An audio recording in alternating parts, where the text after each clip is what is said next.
Hey guys, it's Rice your boy, and today I'm going over the 10 things I hate about my car. Before we start, I just have to thank you guys for getting me to 50 subscribers. It may not seem like that big of a number, but it means a lot to me.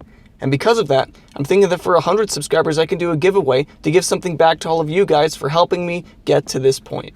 So sincerely, thank you. Now, as you may already know, the car I drive is a 2002 Nissan Sentra SER Spec V. And this car is far from perfect. It has plenty of problems. The first one of these problems I want to address is the paint. The paint on this car is garbage.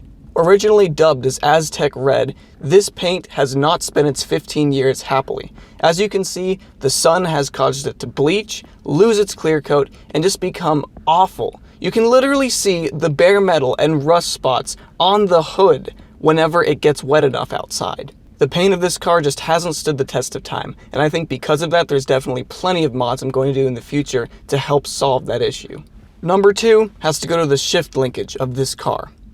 For daily driving and normal around town commuting, the transmission is actually quite pleasant.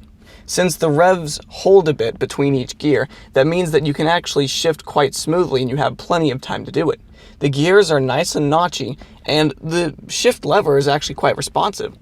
It's just that for performance-oriented driving, this shifter becomes absolute hell. It gets stuck at random points, it becomes extremely resistant to moving, and it just doesn't want to cooperate. You can even go into gears properly and use the clutch as you're supposed to, and the gears will just grind and gronk for no reason. It's extremely frustrating because especially when this is a performance car, you want to be able to actually change gears smoothly even when you're accelerating or decelerating very quickly. Now the third thing I hate is that my sunroof doesn't work. So with me being mechanically inclined and having plenty of tools at my disposal, one day decided to figure out why my sunroof doesn't roll back. So I took down this panel up here, I looked into the gear set that changes the motor that spins this way for the sunroof and makes the sunroof go backwards. And when I did that, I figured out that Nissan actually made the sunroof moving gears of this car out of plastic and gave the gears metal centerpieces. So what happens is whenever the temperature fluctuates between cold and hot quite frequently, the plastic on the gears will strip and crack, making the sunroof not work. So because of that, I have literally one plastic gear that I need to replace to make my sunroof work again. And if you go to the Nissan parts dealership, they'll only sell you the entire assembly for $500. And if you go to a junkyard, almost every single Sentra you'll find there won't have a sunroof. So at least until then, my sunroof is going to remain a skylight.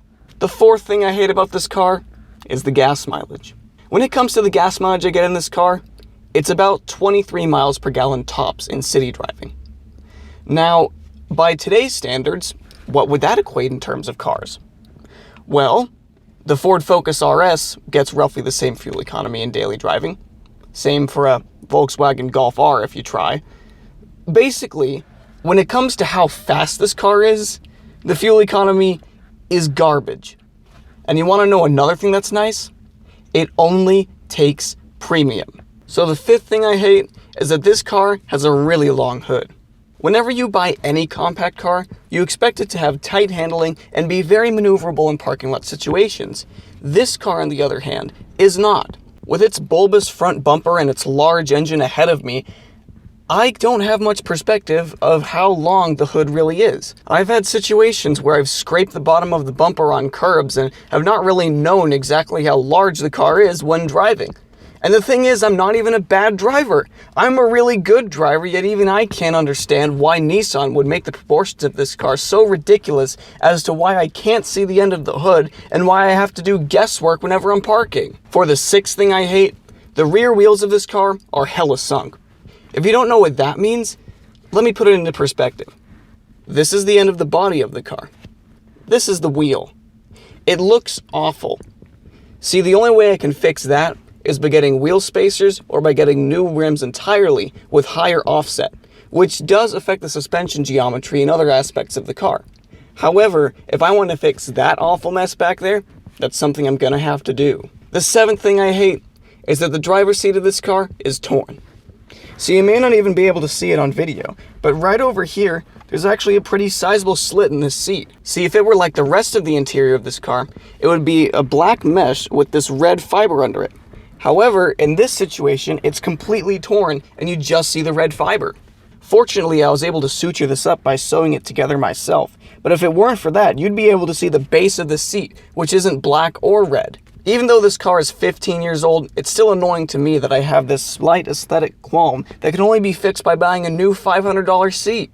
So the 8th thing I hate about this car is something that I mentioned previously, and it's that this car has rev hang. What that means is that in a manual transmission car, when you're done with one gear, as you're switching to the next one, instead of the revs falling down linearly to allow you to go into the next gear, they stay where they are for a second and then decide to go back down.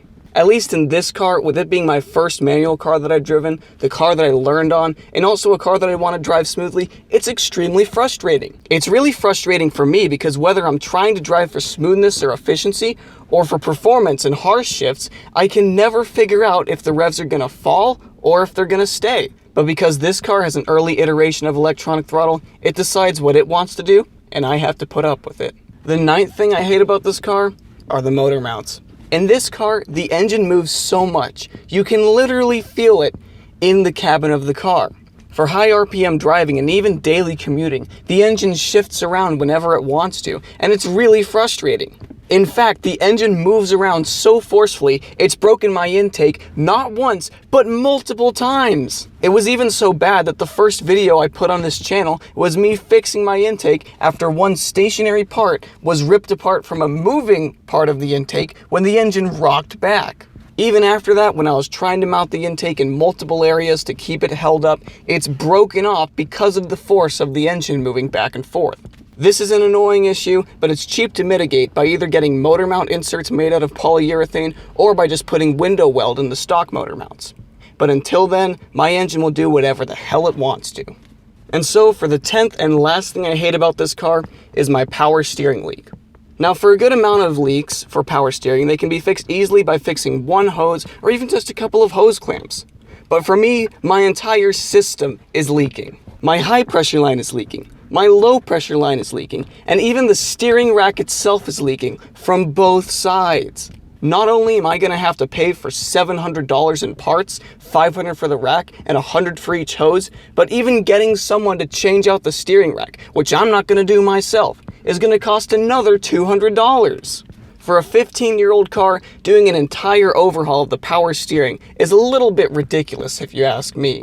But guys, regardless of all these problems, I still love this car, and it's a really fun daily driver, and it sounds great. So as always, thanks for watching, and peace out.